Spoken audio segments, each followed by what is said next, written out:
Now, this is not just the membership cost.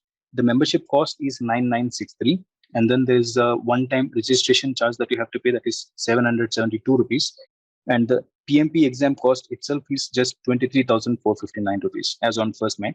So if you include all this, for the PMI members, it's going to cost 34,194. But for the PMI non-members, right? So this same application is going to cost us 42,863. It's all measured usually in US dollars. So for a PMI member, the application is going to be 405 US dollars, and for the non-PMI, it's going to be 555 US dollars. So that's how these things are calculated. So I think you all now know what I was trying to explain earlier about choosing the membership option. It's cheaper if you are a PMI member. These costs are also different if you are taking the re-exam.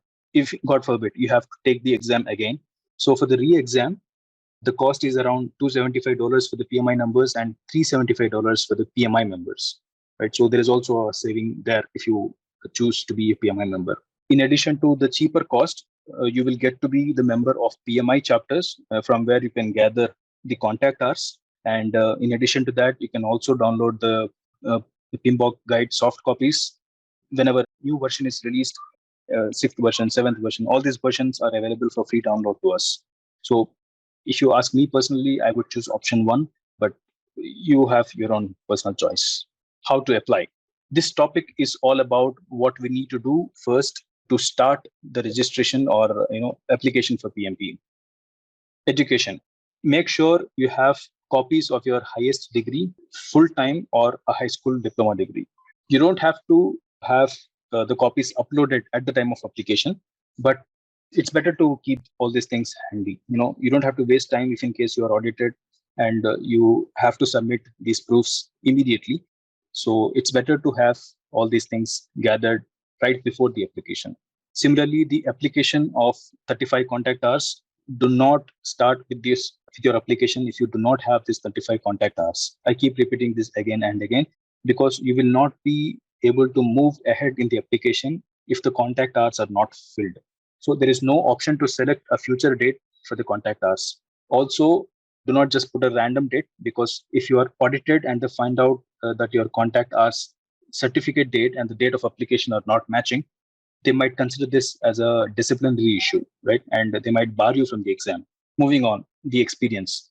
Similar to the education, you have to gather all your experience certificates from the organizations that you have worked in your past, or at least from the organizations that you are planning to enter as experience, right? So you might have 15 years experience, right? You don't have to show all this experience for the PMP exam. You just have to show 3 years for this application to pass, right? So at least from these past 3 years, gather all the experience certificates.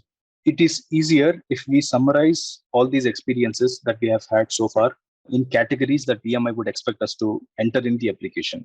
So you'll understand what these details are in a bit. You can consider the list given here for the data collection. So to end this session, the data gathering is a prerequisite. It's nice to have before you start with the application process. So I think with that said, this is going to end our introduction to PMP. Now, in the next topic, let us understand the complete process of PMP with the help of an example. So here we are, people, to the application section. Let's understand with an example what needs to be filled and how we can do that.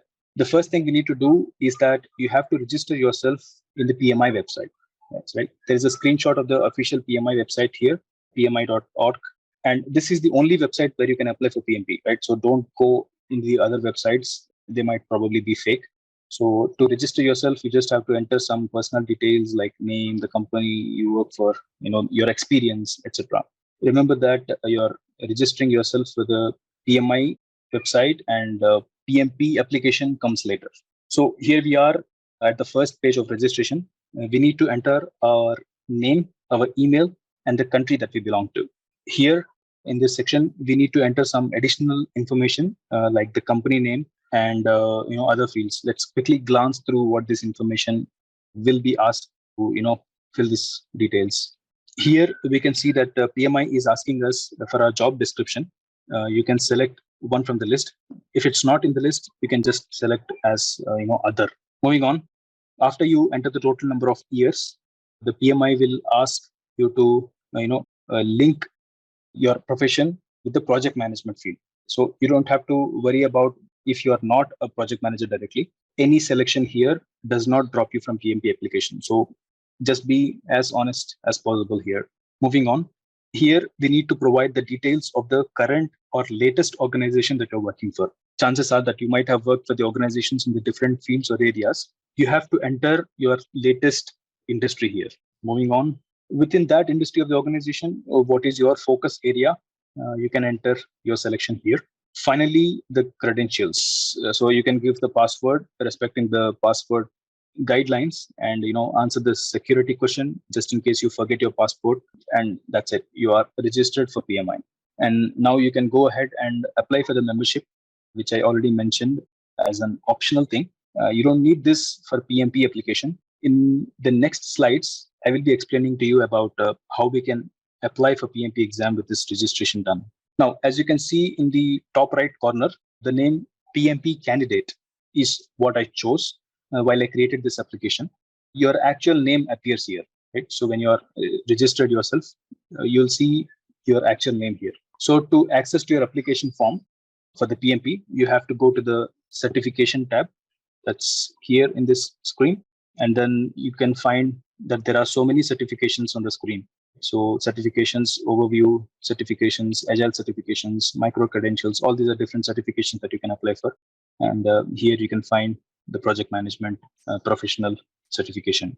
As you enter this option, you'll be getting a home page again, and then you will have to find a link there to update all the details that are needed for this application. So here we have in the screen the academic education. Depending on what you select as highest level of education, your academic education will be rated as secondary degree or diploma. So we learned about this category in the previous slides. So you will have to enter the years, either 3 or 4, based on the degree in India. For the candidates in US or Europe, as I told, it's going to be 4 years only. So you will then select the country of your origin and the name of the university. Again, something important to note here for the students in India especially, you may have studied in a college which is associated with a university. So college is different, university is different. So mention that university name and not your college name here.